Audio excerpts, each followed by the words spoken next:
Let failure be your friend. There are going to be times, of course, where you're going to win a lot. A lot of things are going to go your way. And it's wonderful to bask in that adulation and to feel proud of your successes. But there are also going to be times, the satisfaction that those moments bring, nothing can compare to that. Those victories will feed you for years to come and help you stay committed when your tank is sometimes empty. Winning is great. It's fantastic. I love it. I love being number one. I love winning.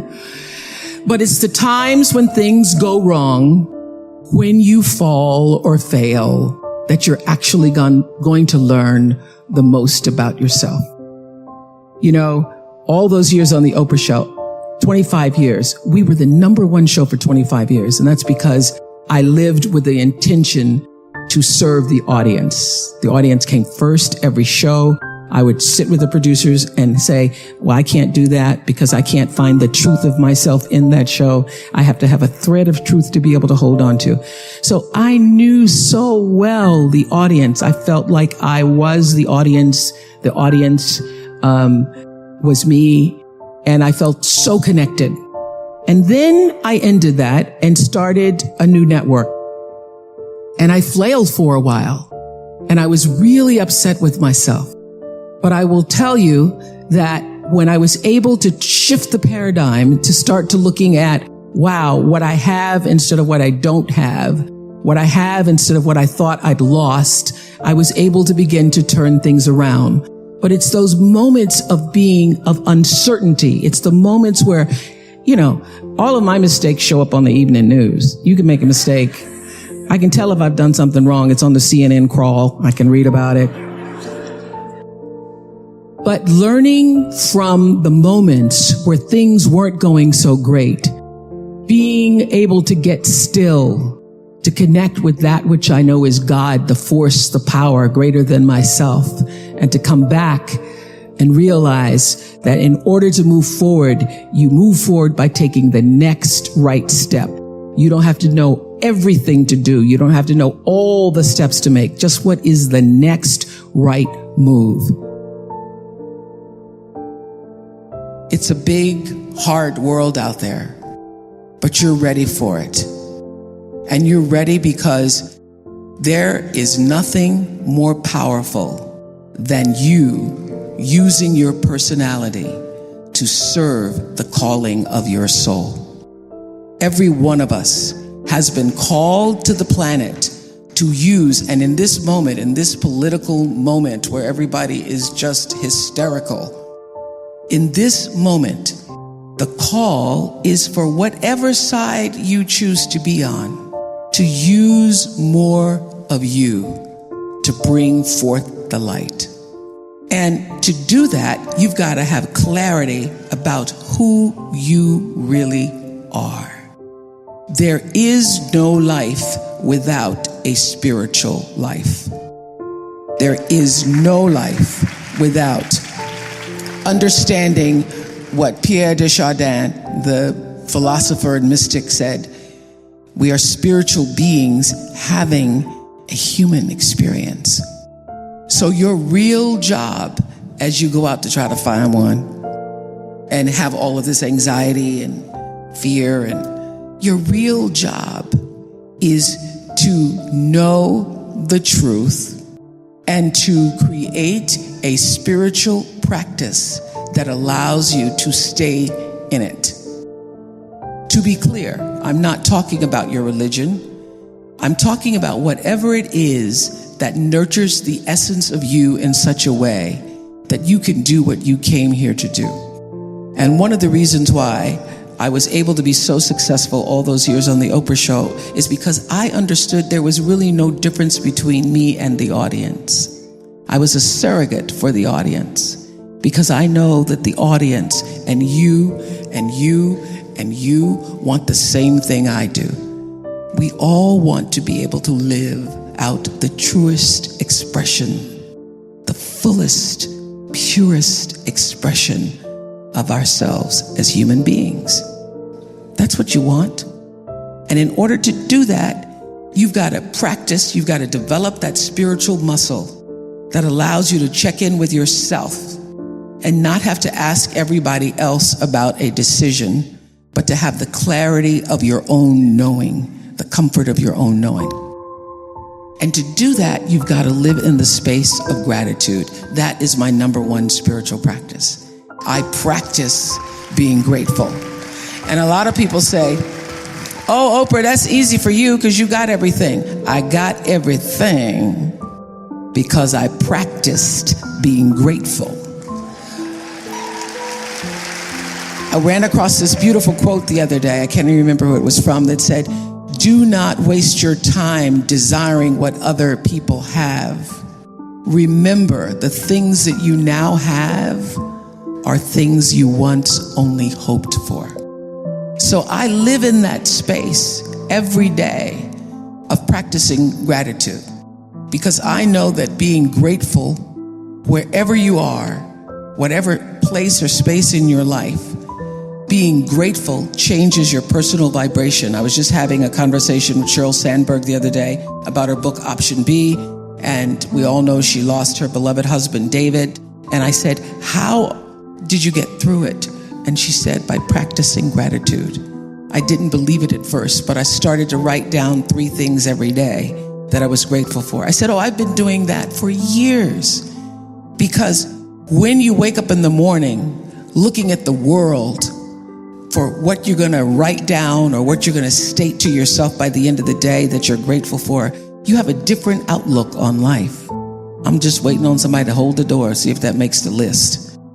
Some days you only have, I'm still breathing, because life gets in the way sometimes. But practicing gratitude as a spiritual practice to evolve you, to bring you closer to the truth of knowing who you really are, is one of the most valuable things I have ever experienced. And I do it. I have journals and journals and journals and journals filled with 5 things a day. If you don't believe me, just for a moment, do this. Close your eyes. Everybody in here. We're going to do this for 5 seconds. You're going to inhale, and on the exhale, just say, thank you. Inhale. Exhale. Do it one more time. Let whatever you're most grateful for in your heart in this moment just rise to the surface. Deep breath. Thank you. Open your eyes. Don't you feel better? You feel better. Researchers have shown that if you can just for 17 seconds a day, bring yourself into the space of presence and gratitude, you literally change your vibration. If you can't give yourself 17 seconds, then you don't deserve a good life. You can't give yourself 17 seconds to breathe and say thank you, then just let whatever happens to you.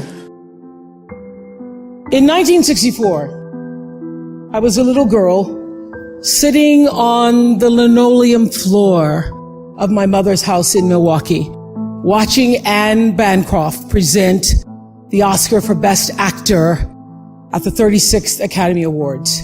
She opened the envelope and said 5 words that literally made history. The winner is Sidney Poitier. Up to the stage came the most elegant man I had ever seen. I remember his tie was white, and of course his skin was black, and I'd never seen a black man being celebrated like that. And I have tried many times to explain what a moment like that means to a little girl, a kid watching from the cheap seats as my mom came through the door, bone tired from cleaning other people's houses. But all I can do is quote and say that the explanation in Sidney's performance in Lilies of the Field, amen, amen. What I know for sure is that speaking your truth is the most powerful tool we all have. And I'm especially proud and inspired by all the women who who have felt strong enough and empowered enough to speak up and share their personal stories. Each of us in this room are celebrated because of the stories that we tell. But it's not just a story affecting the entertainment industry. It's one that transcends any culture, geography, race, religion, politics, or workplace. So I want tonight to express gratitude to all the women who have endured years of abuse and assault because they, like my mother, had children to feed and bills to pay and dreams to pursue. They're the women whose names we'll never know. They are domestic workers and farm workers. They are working in factories and they work in restaurants and they're in academia and engineering and medicine and science. They're part of the world of tech and politics and business. There are athletes in the Olympics and there are soldiers in the military. And there's someone else, Reese Taylor. A name I know and I think you should know too. In 1944, Reese Taylor was a young wife and a mother. She was just walking home from a church service she'd attended in Abbeville, Alabama, when she was abducted by 6 armed white men, raped and left blindfolded by the side of the road, coming home from church.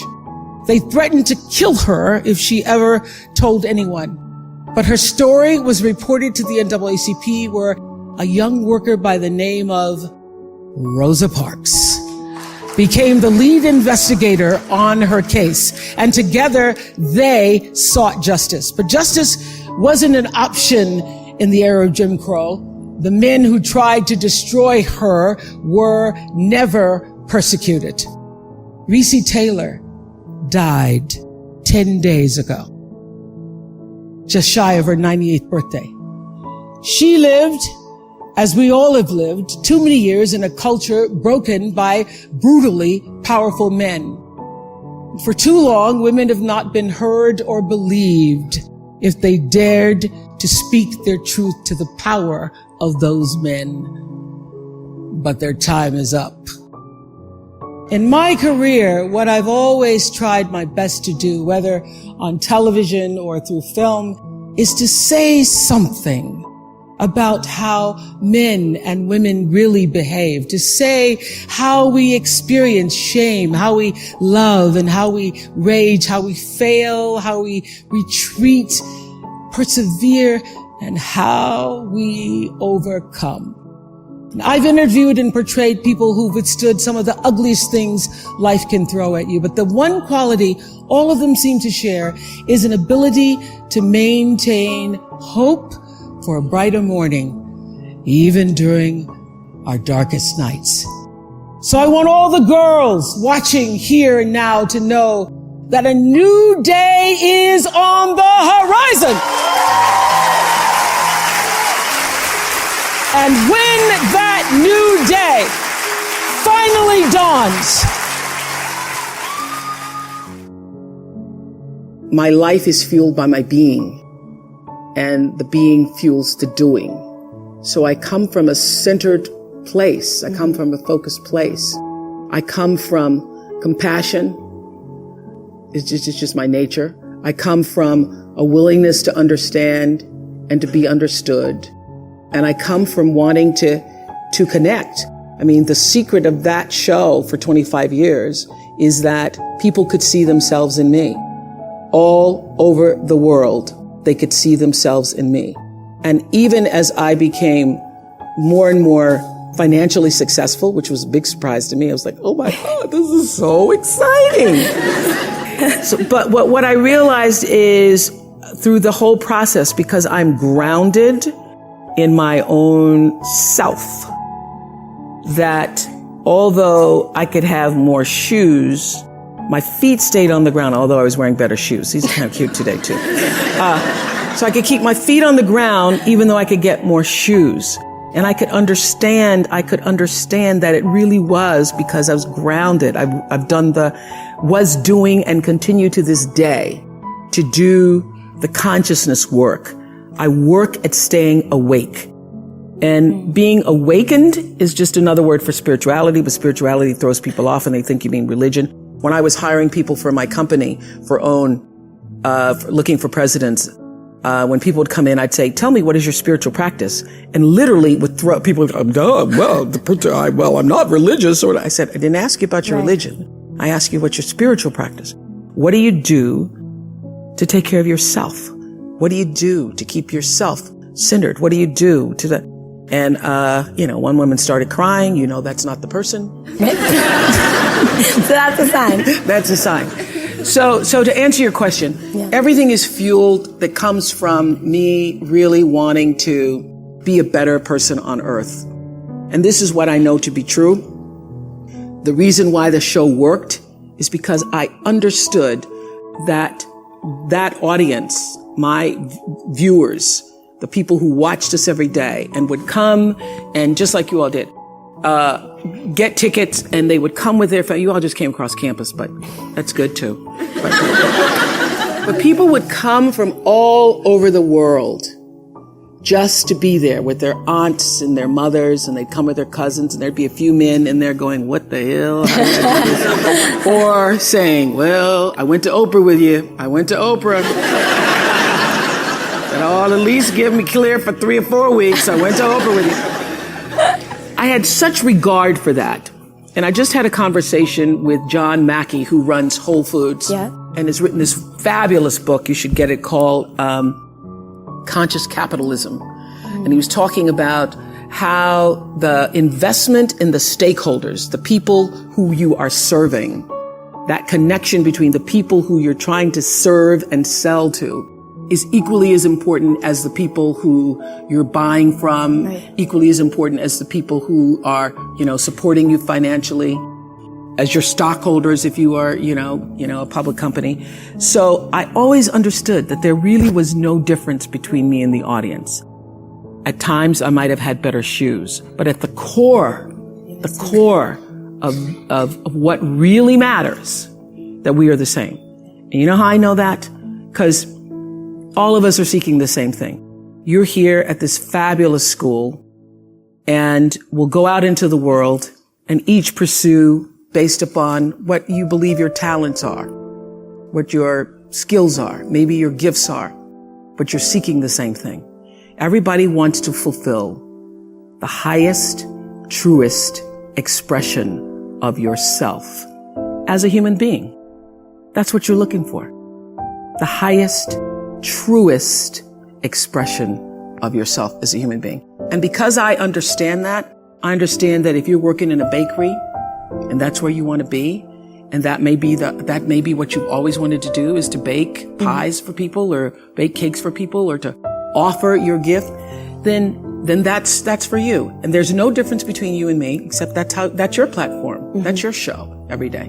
So my understanding of that has allowed me to reach everyone. And there's no way that you wouldn't, because that's what I truly feel. Nobody's journey is seamless or smooth. We all stumble. We all have setbacks. If things go wrong, you hit a dead end, as you will. It's just life's way of saying, time to change course. So ask every failure. This is what I do. Every failure, every crisis, every difficult time, I say, what is this here to teach me? And as soon as you get the lesson, you get to move on. If you really get the lesson, you pass and you don't have to repeat the class. If you don't get the lesson, it shows up wearing another pair of pants or skirt to give you some remedial work. And what I found is that difficulties come when you don't pay attention to life's whisper. Because life always whispers to you first. And if you ignore the whisper, sooner or later, you'll get a scream. Whatever you resist persists. But if you ask the right question, not why is this happening, but what is this here to teach me? What is this here to teach me? It puts you in the place and space to get the lesson you need. My friend Colleg, who's written this wonderful book called A New Earth, It's all about letting the awareness of who you are stimulate everything that you do.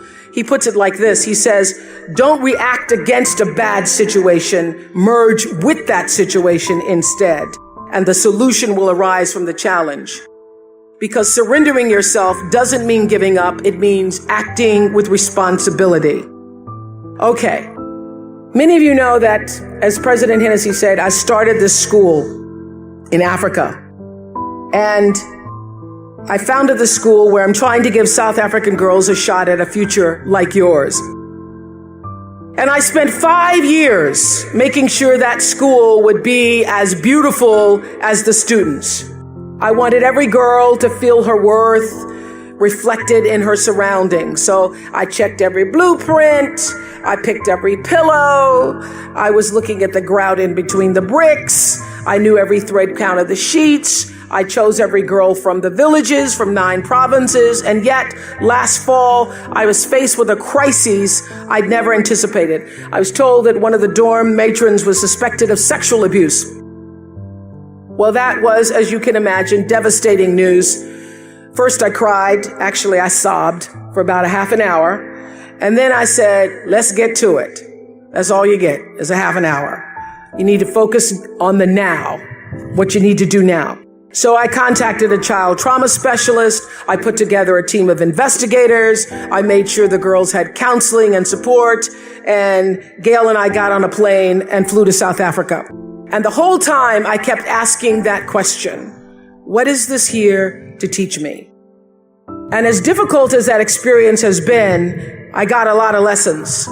I understand now the mistakes I made because I had been paying attention to all of the wrong things. I built that school from the outside in, when what really mattered was the inside out. So it's a lesson that applies to all of our lives as a whole. What matters most is what's inside. What matters most is the sense of integrity, of quality, and beauty. I got that lesson.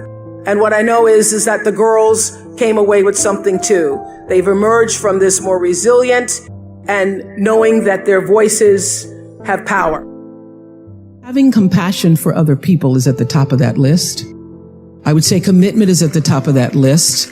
And also a spirit of constructive engagement. And by compassion, I don't just mean sympathy. It certainly isn't pity. It's being present, and it's also feeling with other beings. You know, during the years of the Oprah Show, I interviewed over 37,000 people one-on-one. But during all those years of talking to over 37,000 people one-on-one, I could feel what they were feeling so strongly. Sometimes it made me sick, literally.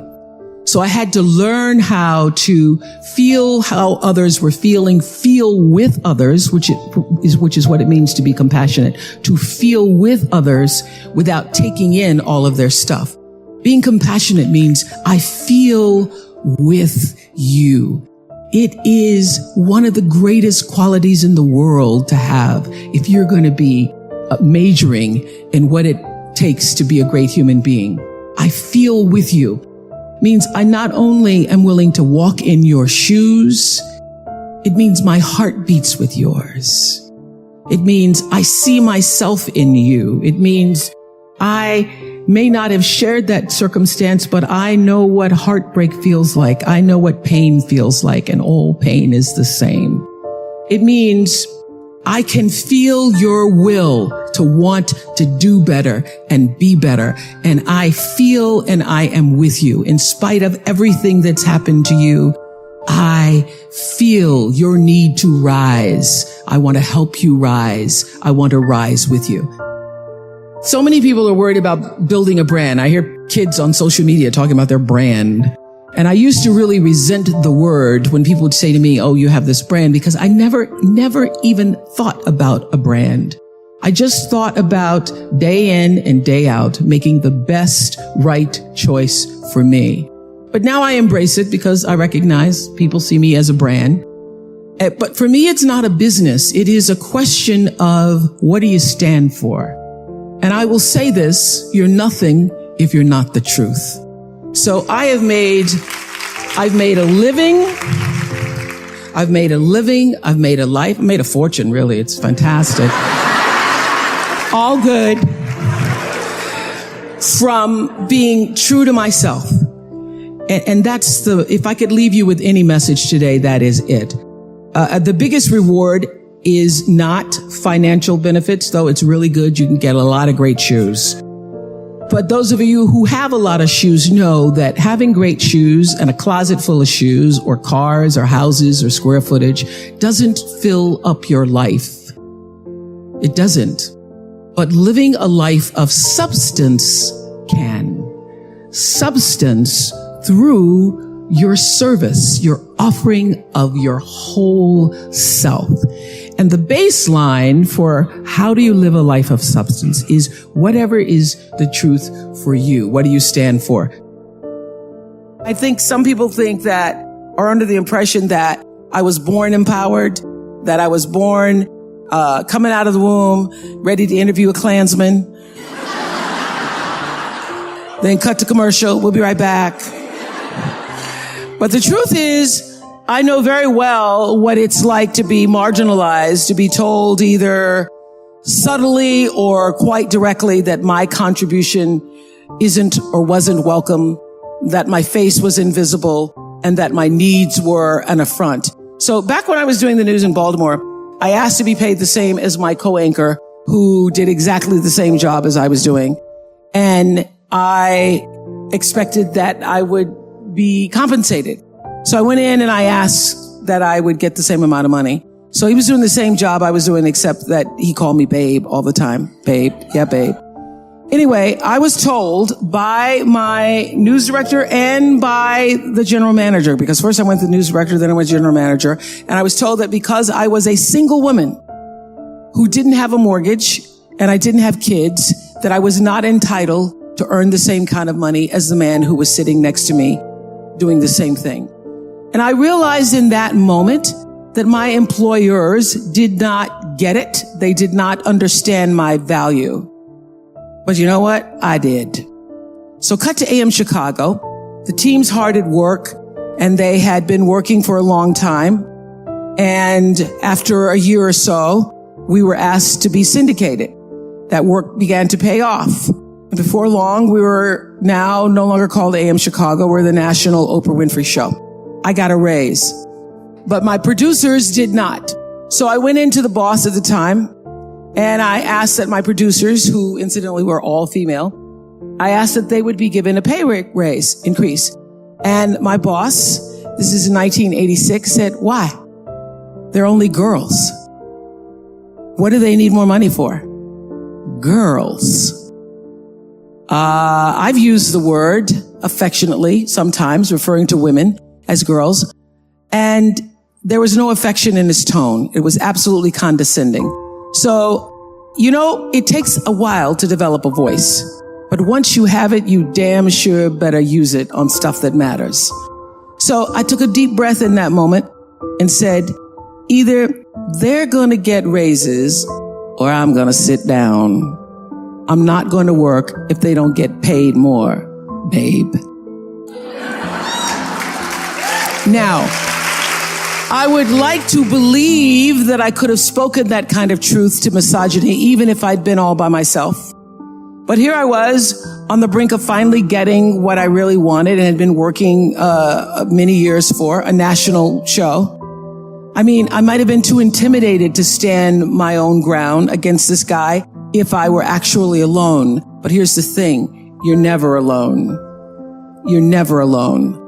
The sovereign sound of Maya Angelou's voice was pushing me forward that day, whispering, I come as one, but I stand as 10,000. So when I was faced with the opportunity to advocate for my producers, I silently called on some of the 10,000 and walked into my boss's office, hand in spirit, with the women who had come before me. I could feel Bessie Smith and Billie Holiday and Ella Fitzgerald and Pearl Bailey and Sarah Vaughan and Lena Horne clutching their green books looking for a place to eat while they sang in supper clubs for whites only. And I could feel Reese Taylor and Rosa Parks, refusing to relinquish their dignity in the face of death threats. All these women were with me that day, walking into the office in Chicago, as was Diana Carroll and Petula Clark and Joan Baez and Mary Tyler Moore and Moms Mabley and Barbara Walters and all of the astonishing women whose names none of us will ever even know, despite their sacrifice. And I'm pretty sure I even heard Shirley Chisholm urging me on with this thought: if they don't give you a seat at the table, bring a folding chair.